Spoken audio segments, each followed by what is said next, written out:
In this episode of Down at the Unit, I'm going to be catching you up with all the work that we've done on the GT over the past few months.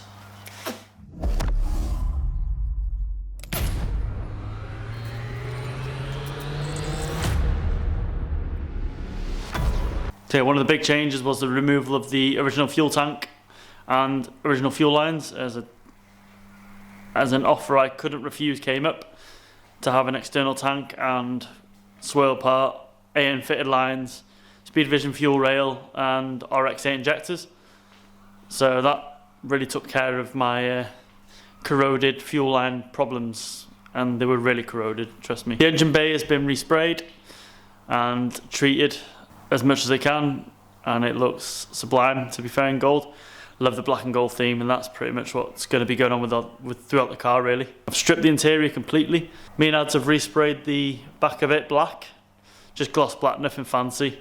The new fuel system's been mocked up and put in place. So you've got a high flow fuel pump here and a swirl pot. Obviously the lines aren't all in at the moment, but you can kind of get the gist of how everything flows, and it'll all run to the middle. And the two AN fitted lines are underneath the car to the fuel rail.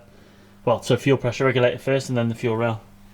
As you can see, it's recently been recarpeted. Just insert a footage of me and Ads having fun there. And yeah, the fuel tank as it is. Still not done, it's all just mocked up for now. So yeah, engine bay respray. If my editing skills are anything to behold, you'll see what the engine bay was like before. And this is what it turned out to be like. Can't really complain with the finish.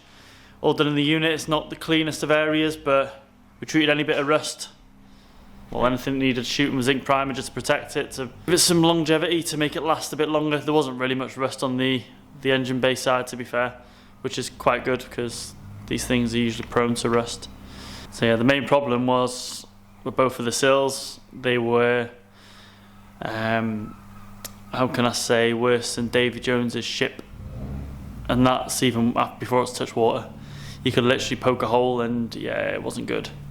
So big shout out to my cousin who proper helped us out on that one. I can't weld well, I can weld, just not thin Japanese steel, so majorly thankful for that, and he's saved me quite a lot of time and money, to be fair. So yeah, I am a big favour. The original sound deadening on the inside of the car, there's a big leak behind the driver's seat where I had a tub of oil and it just leaked everywhere, and just, yeah, I left it and didn't bother cleaning, and that was a big mistake because that oil had seeped into the original sound deadening and it had caused chaos and effectively ruined it, to be fair. So that's been all pulled up, treated, cleaned, and I've relaid Dynamat down just as extra sound deadening. I didn't really have to do it with the passenger side because that was just fine with the standard stuff. So that's probably why you'll see one side Dynamat and the other side not Dynamat. Dynamat's expensive, I can't believe it. Still's been re-welded and sorted, and I've replaced all the plastic clips and mountings with riv nuts, so no excuse to rust or break. They're solid, and it's my new favourite tool in the world. Riv nuts are like, they've changed my life, so everything's going to be riv nutted on. I'll probably riv nut the bumper, the spoiler. I'm joking, I don't know what I'll riv nut, probably everything. You can hold life together with riv nuts, I'm telling you.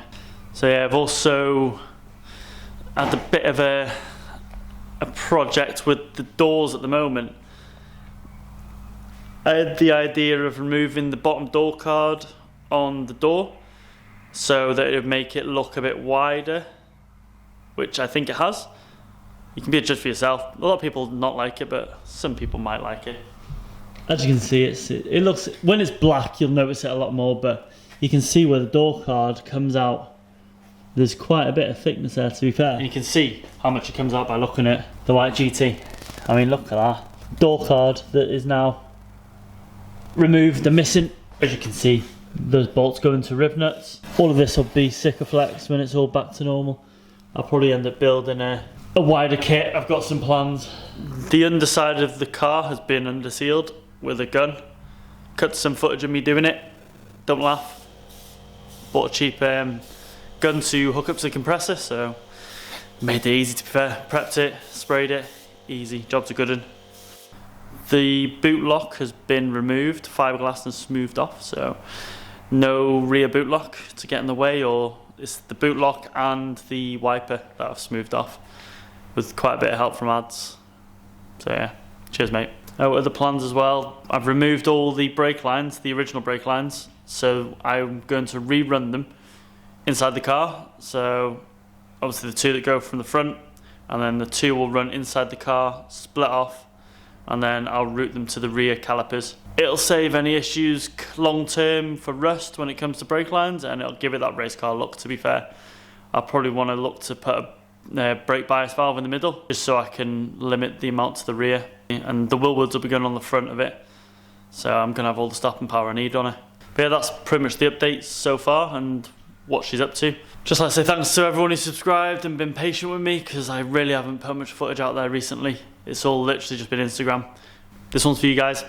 There'll be more coming. I'll be recording everything that I do down here again. That's it, and I'll see you in the next one.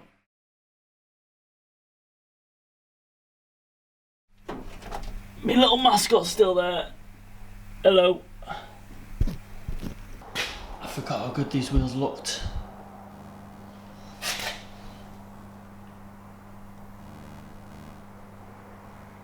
I feel like Jesse out of Fast and Furious. Got no brakes.